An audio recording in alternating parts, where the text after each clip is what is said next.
রাজ্যের মুখ্যমন্ত্রী মাননীয়া মমতা বন্দ্যোপাধ্যায়ের তৈরি করা প্রকল্পগুলির মধ্যে থেকে অন্যতম জনপ্রিয় একটি প্রকল্প হলো রূপশ্রী প্রকল্প। এই প্রকল্পের মধ্যে দিয়ে রাজ্যের প্রাপ্তবয়স্ক মেয়েরা তাদের বিয়ের জন্য আর্থিক অনুদান হিসাবে 25,000 টাকা পেয়ে যান। অর্থাৎ যে সকল মেয়েদের বয়স 18 বছর পার হয়ে গেছে এবং তারা আগামী দিনে বিয়ে করতে চলেছেন, এই প্রকল্পটি হলো তাদের জন্যে। তারা এই প্রকল্পে আবেদন করলে তাদের বিয়ের খরচা বাবদ সরকার থেকে তাকে 25,000 টাকা আর্থিক অনুদান দেওয়া হবে। তো আজকে আমরা এই ভিডিওর মধ্যে দিয়ে জেনে নেব এই যে রূপশ্রী প্রকল্পের ফর্ম, সেটাকে আপনারা কিভাবে ফিল আপ করবেন এবং কোথায় গিয়ে জমা দেবেন, বিস্তারিত আমরা এই ভিডিওর মধ্যে দিয়ে জেনে নেব। তাই সমস্তটা জানতে হলে ভিডিওটিকে শুরু থেকে শেষ পর্যন্ত দেখতে হবে। ভিডিওটিকে একটি লাইক করতে হবে, আপনি কোন জেলা থেকে ভিডিওটি দেখছেন তা কমেন্ট করে জানাতে হবে এবং চ্যানেলটিকে সাবস্ক্রাইব করে অল বাটনটিকে অন করে রাখতে হবে, যাতে করে সকল প্রকার লেটেস্ট আপডেট সবার আগে আপনার কাছে পৌঁছে যায়। তো চলুন শুরু করি। সর্বপ্রথমে আমি আপনাদের যেটা বলবো সেটা হলো, আপনারা যদি এই রূপশ্রী প্রকল্পের অফলাইন ফর্মটি পেয়ে যেতে চান, তাহলে আপনাদের যেটা করতে হবে সেটা হলো, আমাদের ভিডিওর ডেসক্রিপশানে আমাদের টেলিগ্রাম চ্যানেলের লিঙ্ক দেওয়া থাকবে। আপনারা টেলিগ্রাম চ্যানেলে লিঙ্কে ক্লিক করে যুক্ত হয়ে যাবেন। টেলিগ্রাম চ্যানেলে আমাদের এই রূপশ্রী প্রকল্পের ফর্মের পিডিএফটি দেওয়া থাকবে। আপনারা সেখান থেকে ডাউনলোড করে নিয়ে প্রিন্ট আউট করিয়ে নেবেন, তারপর আপনারা ফিল আপ করে জমা দিতে পারেন। তো চলুন এবার আমরা আস্তে আস্তে জেনে নিই যে কীভাবে ফর্মটিকে ফিল আপ করতে হবে। এখানে দেখতেই পাচ্ছেন লেখা রয়েছে রূপশ্রী প্রকল্প, নারী এবং শিশু বিকাশের এবং সমাজ কল্যাণ দপ্তর থেকে এই অনুদানটি দেওয়া হয়। Application form to be filled up in the block letters in English only. ফর্মটিকে ফিল আপ করতে হবে, ইংরাজিতে বড় হাতের অক্ষর দিয়ে পূরণ করতে হবে। আমরা যেমন নর্মালি লিখে থাকি, প্রথম অক্ষরটা বড় তারপর ছোট, এইভাবে লিখলে হবে না, কিন্তু এখানে সমস্ত লেখাটাই ক্যাপিটাল লেটার্স অর্থাৎ বড় হাতের অক্ষরে লিখতে হবে। আমরা এখানে ছোট হাতের অক্ষর অর্থাৎ স্মল লেটার ব্যবহার করা যাবে না। তো চলুন আমরা দেখে নিই। প্রথমেই লেখা রয়েছে নেম, আপনি আপনার নামটা দিয়ে দেবেন এবং ব্যাঙ্ক অ্যাকাউন্টে যে নাম রয়েছে সেই নামটিই দেবেন। তার নিচেই হচ্ছে ডেট অফ বার্থ, আপনার জন্মের তারিখটি দিয়ে দেবেন। তারপর ডান দিকে হচ্ছে প্রপোজড ডেট অফ ম্যারেজ অর্থাৎ প্রস্তাবিত বিয়ের তারিখ, আপনার কত তারিখে বিয়ে হতে চলেছে সেই তারিখটা আপনি এখানে দিয়ে দেবেন। তার পাশেই রয়েছে একটি coloured passport size photograph of applicant, আবেদনকারীর একটা রঙিন ফটো এখানে আপনি লাগিয়ে দিতে হবে। তারপর হচ্ছে address of the venue for the proposed wedding ceremony, অর্থাৎ আপনার বিয়ের অনুষ্ঠান কোথায় হতে চলেছে তার ঠিকানাটা আপনাকে দিয়ে দিতে হবে। হাউস নং, বাড়ির নাম্বার দিয়ে দিতে হবে। জিপি অর ওয়ার্ড অর্থাৎ গ্রাম পঞ্চায়েতের নাম, অথবা আপনি যদি মিউনিসিপ্যালিটি এরিয়ায় থাকেন তাহলে ওয়ার্ডের নামটা এখানে দিয়ে দিতে হবে। তারপর হচ্ছে রোড অর স্ট্রিট, রাস্তার নাম দিয়ে দেবেন। হচ্ছে ব্লক, মিউনিসিপ্যালিটি, মিউনিসিপ্যাল কর্পোরেশন, অর্থাৎ আপনি এখানে আপনার ব্লক অথবা মিউনিসিপ্যালিটি অথবা কর্পোরেশনের নাম দিয়ে দেবেন। তার নিচে হচ্ছে পুলিশ স্টেশন অর্থাৎ থানার নাম দিয়ে দেবেন। তারপর হচ্ছে জেলা নাম দিয়ে দেবেন। তারপর নিচে হচ্ছে পোস্ট অফিস, অর্থাৎ আপনি আপনার পোস্ট অফিসের নাম দিয়ে দেবেন। পিনকোড এবং আপনার বিয়েটি যে অঞ্চলে অনুষ্ঠিত হতে চলেছে সেই অঞ্চলের পিনকোডটা আপনি দিয়ে দেবেন। তারপর মাদার্স নেম, আপনি আপনার মায়ের নাম দিয়ে দেবেন। তারপর ফাদার্স নেম, আপনি আপনার বাবার নামটি এখানে দিয়ে দেবেন। সব কিন্তু ক্যাপিটাল লেটার্সে লিখবেন অর্থাৎ বড় হাতের ইংরাজি অক্ষরে লিখবেন। তার হচ্ছে বর্তমান ঠিকানা বা কারেন্ট অ্যাড্রেস, আপনার বর্তমান ঠিকানাটা কোথায়। অনেক ক্ষেত্রে দেখা যায় আপনার ঠিকানা বর্তমান বাড়ি এক জায়গায় কিন্তু কোনো অন্য একটি জায়গায় আপনার বিয়েটি অনুষ্ঠিত হচ্ছে, তাই আগে ওই যে আপনার বিয়ের ঠিকানাটা আপনি দিয়ে দিলেন ওপরে, এর নিচে হচ্ছে আপনার বর্তমান ঠিকানা অর্থাৎ আপনার যে বর্তমান অ্যাড্রেস বা বর্তমান ঠিকানাটা আপনি এখানে দিয়ে দেবেন। আপনার হাউস নং অর্থাৎ বাড়ির নম্বর দিয়ে দেবেন। রোড অথবা স্ট্রিট নেম, রাস্তার নাম দিয়ে দেবেন। থানার নাম দিয়ে দেবেন। পোস্ট অফিস কোথায় সেটা দিয়ে দেবেন। যেমন স্ক্রিনের ডান দিকের লেখা রয়েছে পার্মানেন্ট অ্যাড্রেস আর বাঁ দিকের লেখা রয়েছে কারেন্ট অ্যাড্রেস অর্থাৎ বর্তমান ঠিকানা এবং স্থায়ী ঠিকানা, আপনাকে দুদিকটাই ফিল আপ করে দিতে হবে। আর আপনার যদি বর্তমান ঠিকানা এবং স্থায়ী ঠিকানা দুটোই এক হয় তাহলে দুদিকেই একই লেখা ফিল আপ করে দেবেন। তারপর হচ্ছে জিপি অর ওয়ার্ড অর্থাৎ আপনার গ্রাম পঞ্চায়েতের নাম বা ওয়ার্ডের নামটা দিয়ে দেবেন। পার্মানেন্ট অ্যাড্রেসের এদিকেও দিয়ে দেবেন। ব্লকের নাম দিয়ে দেবেন। ডিস্ট্রিক্ট, স্টেট, আপনি কোন রাজ্যের বাসিন্দা সেটা দিয়ে দেবেন, অবশ্যই ওয়েস্ট বেঙ্গল হবে। পিনকোড, আপনার বর্তমান ঠিকানার পিনকোডটা আপনি দিয়ে দেবেন এবং পার্মানেন্ট অ্যাড্রেস অর্থাৎ স্থায়ী ঠিকানার পিনকোডটি দিয়ে দেবেন। কন্ট্যাক্ট মোবাইল নাম্বার, আপনি আপনার মোবাইল নাম্বারটি দিয়ে দেবেন।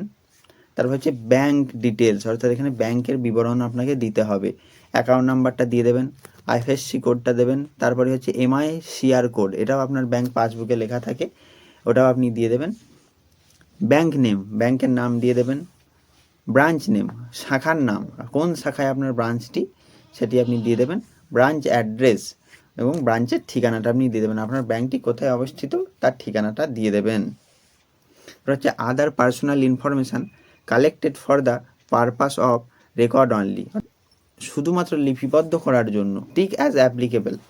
এডুকেশান লেভেল, আপনার শিক্ষাগত যোগ্যতা কত দূর রয়েছে, প্রাইমারি প্রাথমিক সেকশন পর্যন্ত, অর্থাৎ আপনি কি 1 to 5 মধ্যে পড়াশোনা করেছিলেন, সেকেন্ডারি মানে হচ্ছে মাধ্যমিক পর্যন্ত, আপনি কি মাধ্যমিক পর্যন্ত পড়াশোনা করেছিলেন, নেভার বিন টু স্কুল, আপনি কখনোই স্কুলে যাননি, হায়ার সেকেন্ডারি অর্থাৎ উচ্চ মাধ্যমিক দিয়েছিলেন, ডিপ্লোমা কোনো ডিপ্লোমা কোর্স করেছিলেন কিনা, বা আদার্স অন্য কোনো কোর্স করতে পারেন, সেটা ভোকেশনাল হতে পারে, গ্র্যাজুয়েশান, পোস্ট গ্র্যাজুয়েশান, আপনি যে যতদূর করেছেন বা আপনার শিক্ষাগত যোগ্যতা যতটা, আপনি সেই ঘরটিতে টিক দিয়ে দেবেন। তারপর হচ্ছে কাস্ট, আপনি কোন কাস্টের অন্তর্ভুক্ত, জেনারেল কাস্ট না শিডিউল ট্রাইব নাকি ওবিসি, যেটা হবে না আপনি সেটাতে টিক দিয়ে দেবেন। তারপর হচ্ছে রিলিজিয়ান, অর্থাৎ আপনার ধর্ম, হিন্দু, ইসলাম অর্থাৎ মুসলিম ধর্ম, শিখ, বৌদ্ধ, খ্রিস্টান অ্যান্ড আদার্স, যেটা হবে আপনি সেটাতে টিক দিয়ে দেবেন। তারপর হচ্ছে গ্রুম ডিটেলস, অর্থাৎ এবার পাত্রের বিবরণ দিতে হবে, আপনার যার সঙ্গে বিয়ে হতে চলেছে সেই পাত্র অর্থাৎ বরের ডিটেলস আপনাকে দিয়ে দিতে হবে। নেম ইন ফুল, পুরো নামটা দিয়ে দিতে হবে। ডেট অফ বার্থ দিয়ে দিতে হবে, ডান দিকে তার ছবি লাগিয়ে দিতে হবে, তার মায়ের নাম, বাবার নাম, এগুলো দিয়ে দিতে হবে। তারপর দেখুন স্ক্রিনের ডান দিকে রয়েছে পার্মানেন্ট অ্যাড্রেস, বাঁ দিকে রয়েছে কারেন্ট অ্যাড্রেস, অর্থাৎ বর্তমান ঠিকানা, স্থায়ী ঠিকানা, দুটো ঠিকানা কি আপনি ফিল আপ করে দেবেন। যদি একই হয় তাহলে একই লিখে দেবেন। তারপর হচ্ছে declaration of the document submitted, I declare that I am unmarried and the proposed marriage is my first marriage. My family income is not more than 1.50 lakh per annum, অর্থাৎ আমার পারিবারিক বাৎসরিক আয় 1.5 লক্ষের বেশি না। I am resident of West Bengal.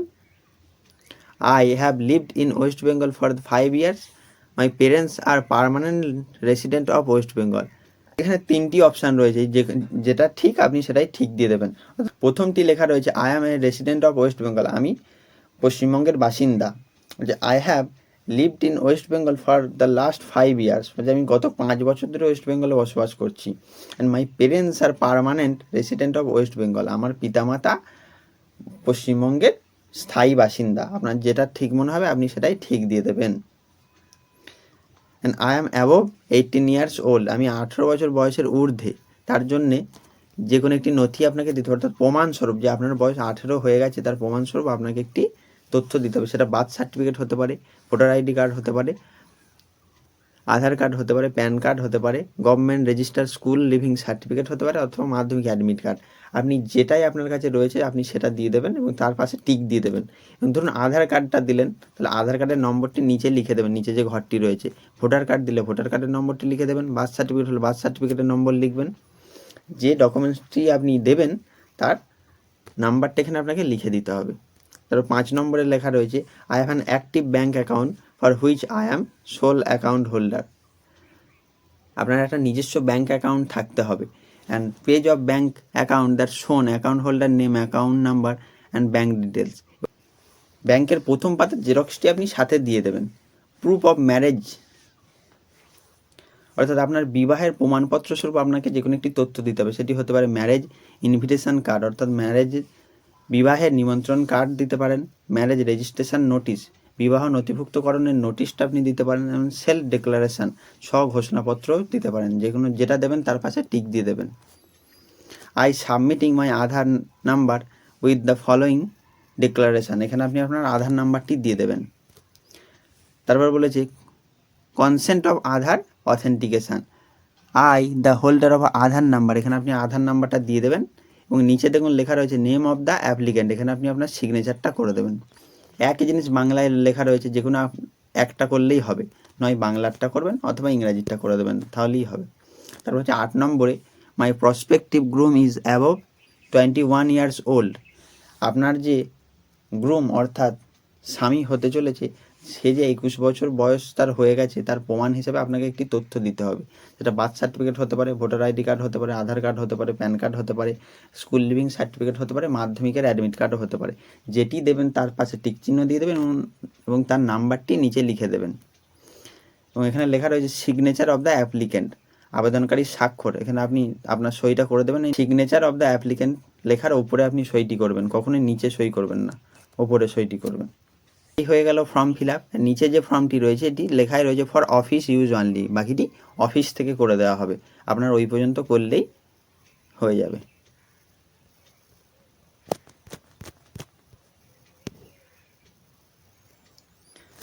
তো এই ছিল আজকের ভিডিওটি ভালো লাগলে লাইক, কমেন্ট, শেয়ার করবেন এবং বন্ধুদের মধ্যে ছড়িয়ে দেবেন। ধন্যবাদ।